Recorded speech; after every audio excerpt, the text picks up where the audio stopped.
और इंद्र देवता ने आकर के भगवान का सुंदर स्तवन करना प्रारंभ किया कि विशुद्ध सत्वं तव धाम शांतम तपोमयं ध्वस्तरजस्तमस्कं मायामयोऽयं गुणसंप्रवाहो न विद्यते ते ग्रहणानुबन्धः। हे भगवान, आपकी माया को तो ब्रह्मा आदि भी नहीं समझ पाते। बड़े बड़े देवता, ब्रह्मा ने आपके ग्वाल वालों की जो लीला देखी, गोचारण लिखी लीला देखी, तो ब्रह्मा जी ने भी गाय बछड़े चुराने का अपराध कर बैठे। महाराज, हमसे भी बहुत बड़ा अपराध हुआ है, कृपया हमें क्षमा कर दीजिए। हम आपकी शरण में हैं। आप विशुद्ध तत्व है, आप शांत धाम है। आपके चरणों में आकर के परम शांति की प्राप्ति होती है।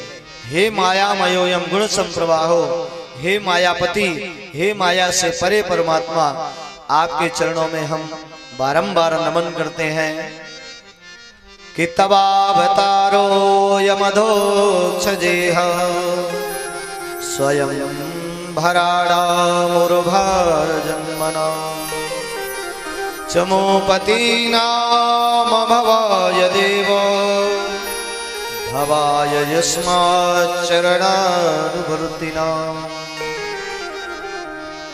हे भगवान नारायण, आपका अवतार भक्तों को सुख प्रदान करने के लिए तथा दैत्यों का संहार करने के लिए हुआ है। इसलिए हे नारायण, हम आपके चरणों में बारंबार नमन करते हैं, आपको बारंबार वंदन करते हैं। आप हमें क्षमा कर दीजिए।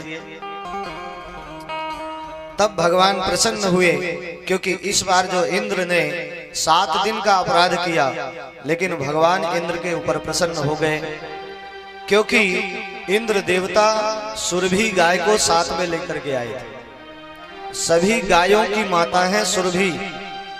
जितनी भी गाय हैं, इन गायों की माँ जो है, सर्वप्रथम जो गाय है वो है सुरभि माता, जो समुद्र मंथन से प्रकट हुई थी।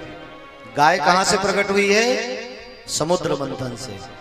देवता और दैत्यों ने मिलकर के जब समुद्र मंथन किया तो सबसे पहले हलाहल विष निकला।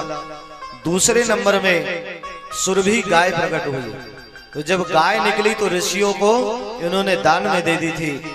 वही सुरभि ने जितनी गायों को जन्म दिया, वही गोवंश के रूप में आज भी भारतवर्ष में दिखलाई पड़ती है। सुरभि गाय को लेकर के आया इंद्र। सुरभि ने भी आय करके भगवान का सुंदर स्तवन किया, भगवान से प्रार्थना करने लगे और अपने दूध से आज नंद नंदन का सुंदर दुग्धाभिषेक किया कि कृष्ण कृष्ण महायोगिन विश्वात्मन विश्वसंभव भवतालोकनाथेन सनाथा वयमच्युता। हे कृष्ण, हे विश्वात्मन, हे विश्वंभर, हे विश्व का भरण पोषण करने वाले, हे परमात्मा, आपके आने से हम भी सनाथ हो गए। अर्थात अभी तक हम अनाथ थी, हमारा कोई ख्याल रखने वाला नहीं था। पर जब से आप ब्रजमंडल में आए हैं, जब से गोकुल में आए हैं, क्योंकि आपका जन्म ही गोकुल में हुआ है।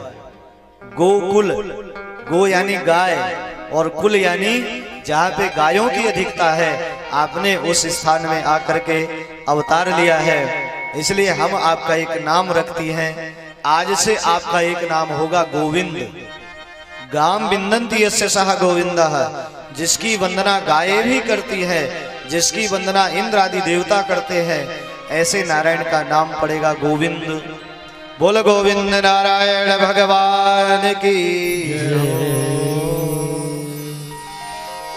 विप्रधेनु सुर संत हित लीन मनुज अवतार निज इच्छित निर्मित तनु माया गुण गोपाल। भगवान का अवतार किस लिए होता है? तो गोस्वामी जी कहते हैं विप्रधेनु, अर्थात भगवान ब्राह्मणों के लिए अवतार लेते हैं। साथ ही भगवान गायों की रक्षा के लिए अवतार लेते हैं, और भगवान संत महात्मा अपने भक्तों पे कृपा करने के लिए आते हैं, ना कि राक्षसों को मारने के लिए। वो तो बात ऐसी हुई कि जब किसी मित्र के यहाँ कोई गांव में आपके उत्सव होता है, आप परदेश में रहते हो, आपका मकान बना हुआ है, मिलने किससे आए? अपने मित्र से। बेटी के विवाह में सम्मिलित होने के लिए मित्र के आए, लेकिन पता चला कि अपना गांव है, अपना घर है, तो ताला लगा हुआ है, चाबी साथ में लाए, घर को खोला और जो उसमें जाले लगे हुए हैं उसको साफ सुथरा किया। उसी प्रकार भगवान मिलने तो अपने भक्तों से आते हैं, परंतु जब दैत्य कुछ दिखाई पड़ते हैं तो उनका भगवान सफाई करते हुए भी अपने घर को स्वच्छ बना देते हैं। अर्थात अधर्म का नाश करके भगवान धर्म की स्थापना करके पुनः अपने दिव्य धाम में विराजते हैं। तो सुरभि गाय ने सुंदर भगवान का स्तवन किया, प्रणाम किया और कहने लगे कि आज से हमारा मालिक आ गया। और जब मालिक आ जाए ना तो फिर सेवक का असर ज्यादा होता है। कहते हैं ना, अधिकारी से बड़ा चपरासी होता है। चपरासी यदि चाहे तो आपको अधिकारी से मिलने नहीं देगा, इसलिए अधिकारी से मिलने से पहले किसी बड़े अधिकारी के पास या किसी बड़े नेता मंत्री के पास जाना है तो पहले उनके पीए से मिलना पड़ेगा। जब तक पीए नहीं मिलेगा, अनुमति नहीं देगा, तो आप नहीं मिल सकते। प्रेम से बोलो जय श्री राधे। तो आज गाय कह रही कि आज हमें भी लग रहा कि हमारा मालिक आ गया, तो आपके आने से हमारा बल और बढ़ गया। अब हमें चिंता नहीं, हमें कोई मारेगा नहीं, हमें कोई काटेगा नहीं, हमारे ऊपर कोई प्रहार नहीं करेगा। इसलिए गोवंश की रक्षा अत्यंत आवश्यक है।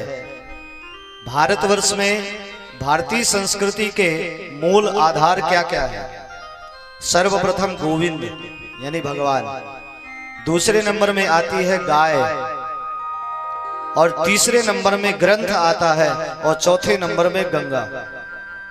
गाय, ग्रंथ और गंगा और गोविंद, इन चारों का हमारे भारतवर्ष की संस्कृति में अत्यंत महत्वपूर्ण स्थान है। इसलिए इन चारों की रक्षा होनी चाहिए।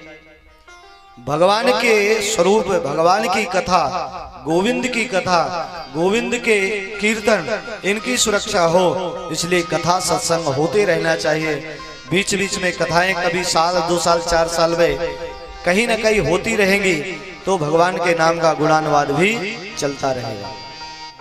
इसी प्रकार से गंगा जो है, तो गंगा इस भारत भूमि को पावन बनाती है, परम पवित्र बनाती है। गंगा के जल में अमृत का प्रवाह है। अमृत मतलब जो कभी मरता ना हो।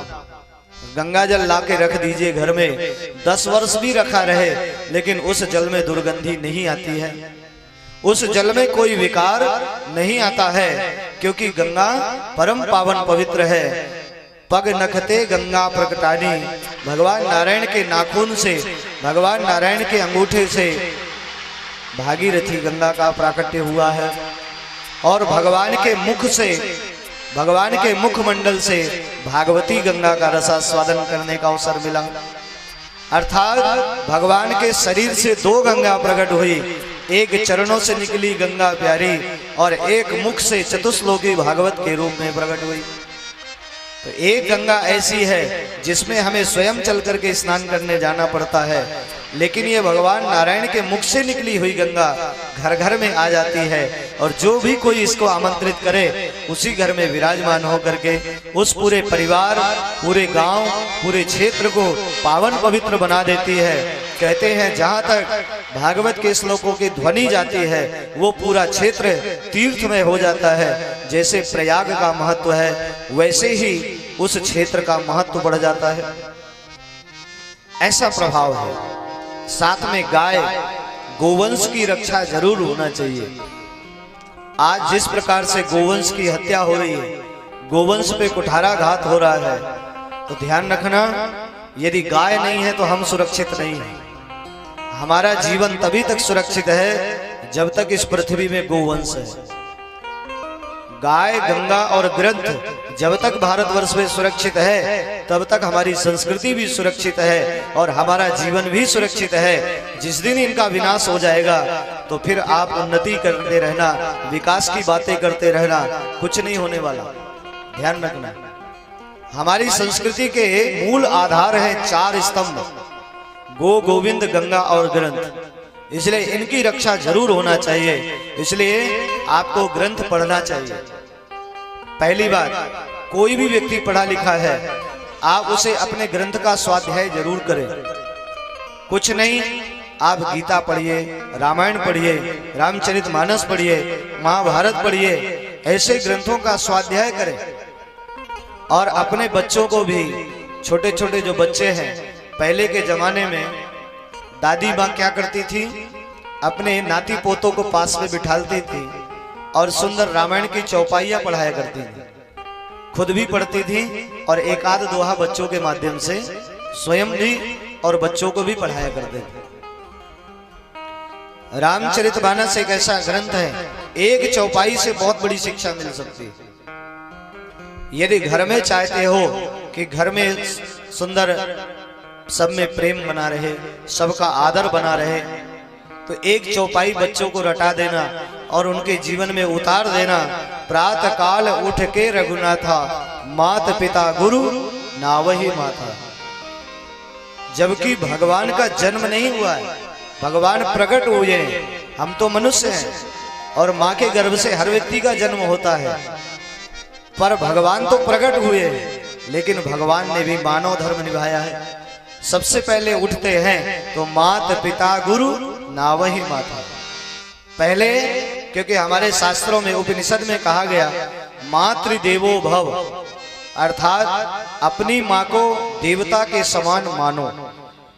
अपनी माता श्री को देव स्वरूप मान करके उनके चरण पढ़ो तो माँ का आशीर्वाद कभी खाली नहीं जाता है। कुपुत्रो जायेता क्वचिदपि माता कुमाता न भवति। बेटा नालायक हो सकता है, पुत्र कुपुत्र हो सकता है, परंतु कभी माँ कुमाता नहीं हो सकती है।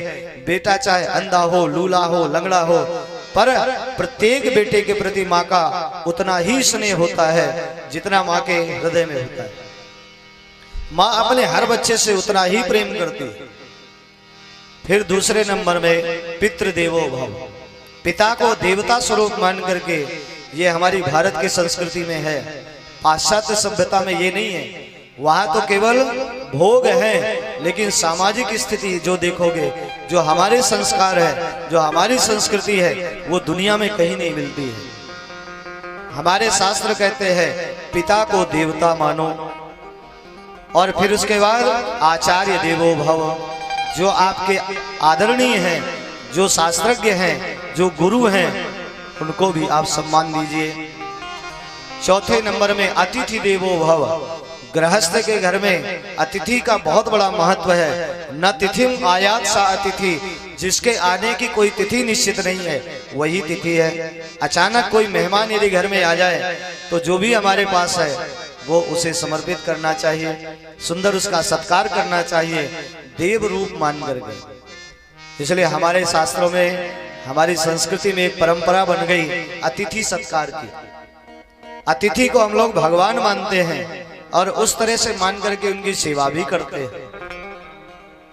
ये संस्कृति की सुंदरता है। देखिए, अंग्रेजी में एक कहावत है ना, money is not in life, money is part of life. हमारे लिए पैसा, धन, दौलत, यश, वैभव आपकी आवश्यकता हो सकती है, परंतु जीवन नहीं है। जीवन तो कुछ और है। जीवन, हमारा जीवन सिर्फ ये है कि जीवन मिला है तो कुछ काम ऐसा कर चलो कि जीवन में जाने के बाद भी इस दुनिया में आपको लोग याद करें। जो लोग कुछ करके गए हैं उन्हीं का लोग स्मरण करते हैं। भगवान के भक्त जो उनकी शरण में हैं, ब्रजवासी भगवान की शरण में आते हैं तो भगवान ने 7 कोस का पर्वत उठा लिया।